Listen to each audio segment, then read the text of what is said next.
Quando a gente pensa em formas de violência, o mais comum é lembrarmos das violências físicas explícitas, né? Os machucados, os traumas, mas nós podemos pensar desde o início da vida, mesmo desde a concepção, ainda intraútero.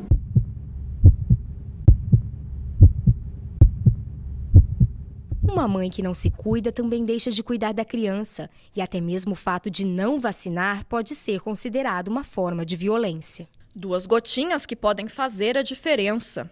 E fizeram para Maristela Zoldan, professora. Aos 4 anos, ela foi vítima da poliomielite. A criança vai crescendo e os riscos de se tornar vítima do descaso da sociedade continuam. Até se chegar na fase da adolescência, onde a criança passa por uma transformação extremamente significativa, se transforma de um indivíduo dependente num indivíduo semi-independente, ainda testando o meio em que ele vive. Cena comum em um sábado à noite. Antes de ir para as boates, muitos jovens passam pelos postos de combustíveis. As bebidas alcoólicas são vendidas na loja de conveniência. Esse posto tem até cadeiras para acomodar os clientes, que muitas vezes não respeitam as proibições do local e fumam, apesar do perigo de um incêndio.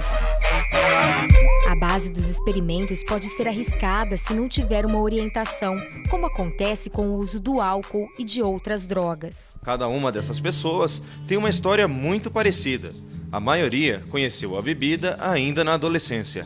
Eu comecei aproximadamente aí com meus 18 para 19 anos, né?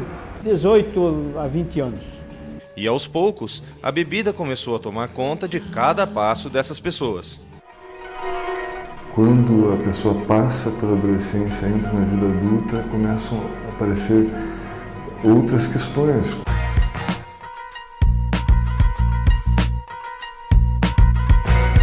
A violência aí nessa fase está na falta de oportunidade, na falta de emprego, na falta de formação. O nosso dia a dia aqui é muito triste, né? Tem gente que está em situação, como que eu posso dizer, precária, né? Mas só que nós aqui tem gente que ajuda, né? Geralmente é a falta de emprego que atinge bastante, né, a violência, por causa que às vezes a pessoa procura um bem-estar financeiro assim e não consegue porque está desempregada, daí ela acaba vindo a fazer agressões, as coisas assim, para levar o que às vezes até mesmo um trabalhador tem, assim, ou coisa parecida. Parece que as pessoas tendem a fechar os olhos a essa situação. E não só para essa, a violência social está por toda parte, como na falta de saneamento básico nas regiões mais afastadas.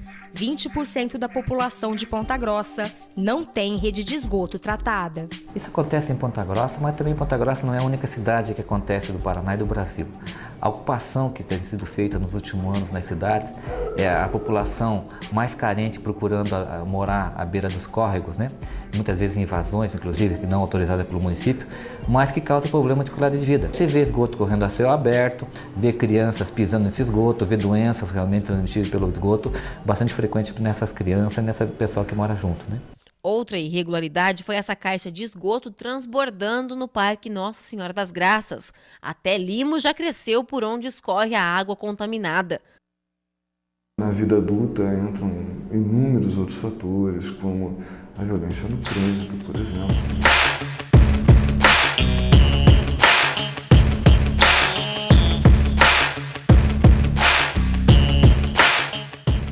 Ao todo, o Detran registrou em 2004 29 mil infrações no trânsito. A recordista, com 10.122 registros, foi estacionar em local proibido. As outras são excesso de velocidade, furar o sinal vermelho, parar sobre a faixa, não registrar.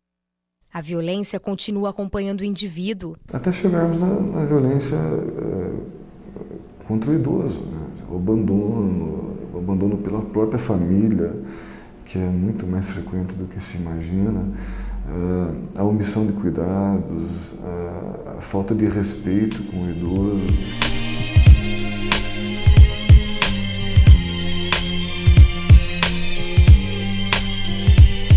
Muitos acham que o idoso é descartável, ele não produz mais.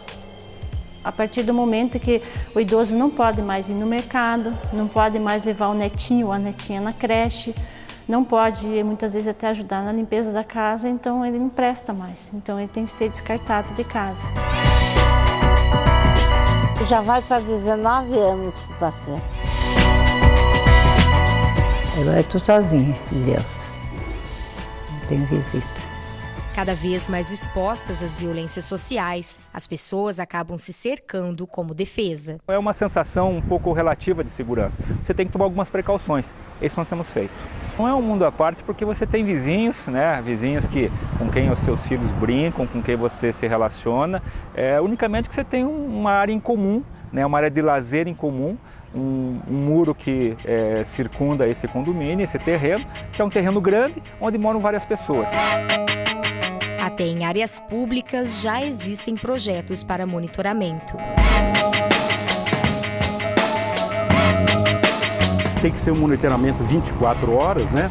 E que fatalmente nós inibiríamos todos esses furtos, assaltos que estão acontecendo nesta área aqui.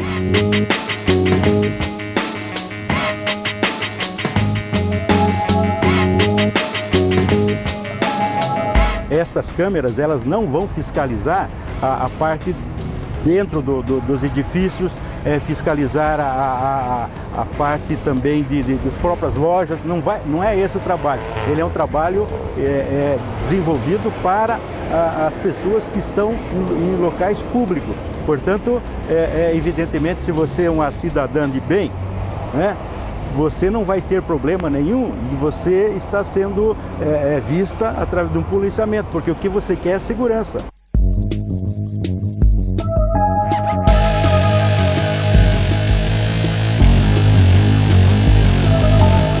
Com a violência social tão enraizada, talvez seja preciso mais para resolver o problema.